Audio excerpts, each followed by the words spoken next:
Remember, they're immature, so they're changing my voice. In this video, I'm going to discuss the very important Proverbs 34 that proves definitively that I'm Christ and that people are very delusional, very immature, childish, pitiful, and pathetic if they deny that. Remember, they're trying to change my voice to try to make it so I sound gay or whitish or liberalish, what have you.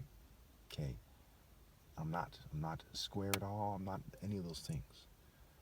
None of my videos sound like how I sound, but from what I gather, they haven't changed the words, or they haven't changed them very much, so you can still hear my message. Okay, Proverbs 30 sayings of Agur, son of Jakeh, an inspired utterance. This man's utterance to Ithiel. Ironically, the word Ithiel is I hit L. And think about L, he's like Bill Gates or something, you know. It's this kind of guy where he's not a martial artist, he's a sage. So the book is written by the sages for the governing class to manipulate people. Okay, but they've coded in the message, and they're playing a theater arts game where they pretend to be chosen and not maybe the top martial artist ever. Okay, it's very important. Once you understand that, everything kind of clicks together, and it's very clear what they're saying. And all of a sudden, the Bible now makes sense. Okay. This man's utterance to Ithiel. I am weary, God, but I can prevail. Surely I am only a brute, not a man. I do not have human understanding. Now, why use the word brute? Because it's not MMA and wrestling, boxing, okay? It's not people who are fools. And that even means scientists and fencers when they refuse to have the wise mind of someone who obeys God through me. In verse 3, I have not learned wisdom, nor have I attained to the knowledge of the Holy One, right? To the knowledge of God. Okay, and how do you do it? It's going to make it clear that it is in the Royal African Falcon martial art order, Hebrews and Afro-Asiatic language. I've talked about Nimrod in the past, but let's focus on these scriptures here. Verse 4. Who has gone up to heaven and come down? Whose hands have gathered up the wind? Who has wrapped up the waters in a cloak? Who has established all the ends of the earth? What is his name, and what is the name of his son? Surely you know. Okay, so try to picture what they're saying here. It'll help you understand why I'm right. Who has gone up to heaven and come down? Whose hands have gathered up the wind? Who has wrapped up the waters in a cloak? Who has established all the ends of the earth? What is his name, and what is the name of his son? Surely you know, right? It adds, surely you know. Surely you know God's son is not a mere scribe, scientist, a mere rich, privileged person with some kind of fancy title. Surely you know whose hands, okay, have gathered up the wind. And the New Living Translation, okay, it is whose fists hold the wind. Who holds the wind in his fists? In his fists. Why fists? It starts off, why use the word brute in verse 2? And why the word fist in the New Living Translation of Proverbs 34? Okay, let's get into the first section now.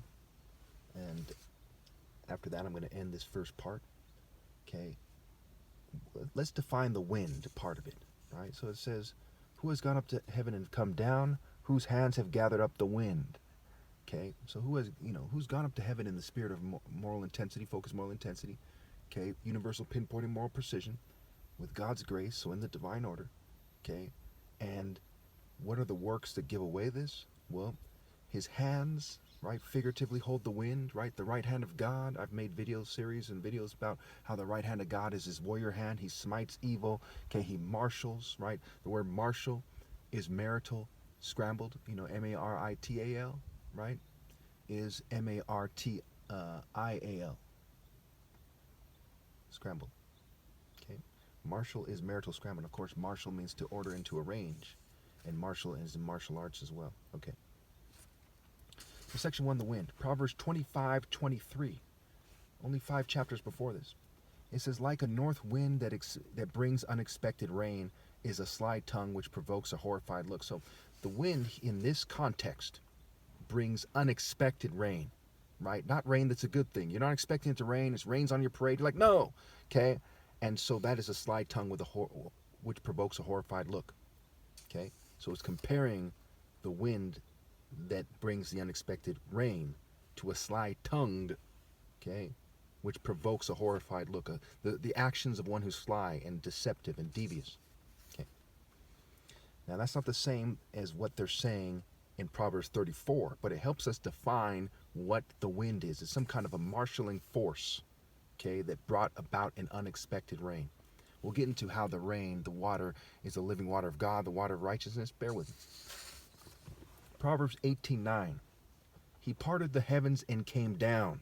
See there, who's gone up to heaven and come down, right? Verse 34. Here we have Psalm 18:9. He parted the heavens and came down, right? He came down.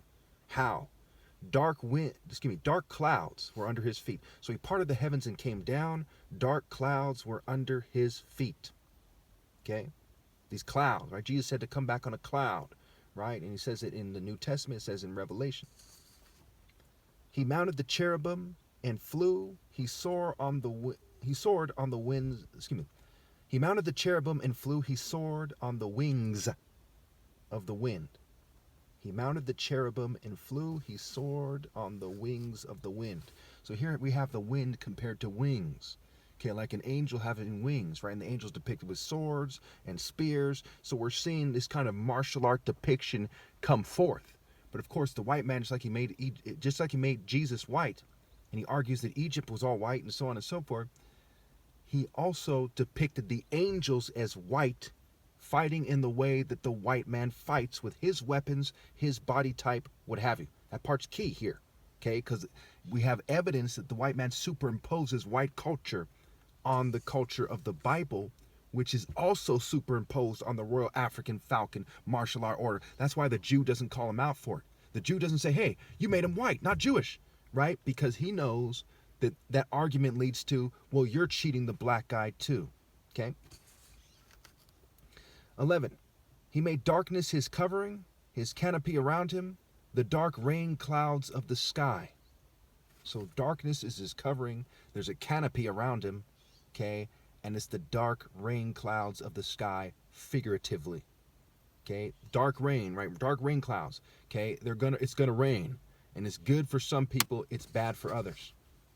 12, out of the brightness of his presence, clouds advanced with hailstones and bolts of lightning. What are hailstones, right? It's like water taking form and it crashes down, right? Large hailstones. We see in Revelation as well. Out of the brightness of his presence, right? The light of justice, the light of righteousness, light of justice in Isaiah 51:4, I believe it is. It's also a light of righteousness. Out of the brightness of his presence, clouds advance with hailstones and bolts of lightning. We also see in Revelation 19, okay, that Jesus is waging war with righteousness and justice, and that lines up here with my explanation, the light of justice, the light of God, right? The brightness of his pure traits, righteousness, justice, truth, true love, what have you. Clouds advanced, right, with hailstones and bolts of lightning. So God's Spirit is causing the things that happen naturally and supernaturally to happen. Not the scientific manipulation of things people do with computers and so on and so forth, but things that are naturally and supernaturally happening. And to some degree, he's allowing people to be abused with technology because they chose to be evil. And those who are in the war spirit of God, it's easier for them to take the abuses of the wicked people on their way to heaven. Okay? I hope that you watch this first part several times.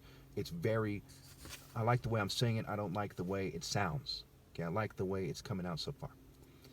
Psalm 18:9, he parted the heavens. Okay, I did that. Excuse me. Psalm 104:2, the Lord wraps himself in light as with a garment. He stretches out the heavens like a tent. He lays the beams of his upper chambers on their waters. He makes the clouds his chariot and rides on the wings of the wind. Again, they're describing it just like the white man did with the spears and the swords on the angels. They're describing it in the way that the people in the story would fight. Part of what the Jews did in the story is they used chariots in battle. So he makes the clouds his chariot and rides on the wings of the wind. Okay? And back in Psalm 18:9, it also said the wings of the wind. Right? So this is some kind of angelic warrior. When we go back to Proverbs 34, who has gone up to heaven and come down, whose hands have gathered up the wind. Right? Whose hands have gathered up the wind, who has wrapped up the waters in a cloak, who has established all the ends of the earth. What is his name and what is the name of his son, surely you know. So it's making it crystal clear that this is a martial artist, okay? Because for many reasons. One, Romans, use swords and shields and armor, so we can say it's not going to be a knight wearing actual armor, right? When they say put on the armor of God, it's the Spirit of God. So the sharp double-edged sword of Scripture, right? Surgical strikes, okay? Jesus avoiding the Jews, right? Footwork, right? Agility, ability and nobility, agility, okay? So it says he makes the clouds his chariot and rides on the wings of the wind. But also said he lays the beams of his upper chambers on the water. So again, the Lord wraps himself in light as with a garment, right? The garment of righteousness, right? The light of righteousness and justice. He stretches out the heavens like a tent. He lays the beams of his upper chambers on the waters, right? Where it says up here, who has wrapped up the waters in a cloak. So the waters are laid down in God's zeal to do the right thing, okay? And the waters can stand for people and righteousness. We'll get to that later, okay? The living waters of God. So again it says, whose hands have gathered up the wind, okay? This guy rides on the wing, God rides on the wings of the wind, excuse me. So the Spirit of God is being gathered up by the martial artist's hands, okay? This is taking a little longer than I wanted to, but okay. And it's saying, who in the martial arts Spirit of God has hands, spiritual, the right hand of God, and martial arts is the task which he's going to do, like David and Goliath, right? The root and offspring of David. He is somebody who thinks in terms of martial arts, because this is God. This is better than being a soldier with a gun. Any dickhead can pick up a gun and shoot somebody or drop a bomb or drone strike. This is single combat, martial arts, outdoors, outdoor sparring, spirit, okay? So this is the pinnacle of warfare, where, in terms of its natural form, not modern warfare, its natural form, where it meets the supernatural. The essence of natural is supernatural. This is martial arts. And we'll get to it later why it has to be African martial arts. It has to do with Nimrod moving into Babylon, okay, setting up Babylon, and Abraham being born in Chaldea, a region of Babylon, who heard the saying, like Nimrod, a mighty warrior before the Lord. So it's like saying, like the African martial artists of old who took over Babylon, and their king, who was the top martial artist of the time, in the story at least, okay, a mighty warrior from the, before the Lord, who's in the spirit of the Lord, okay?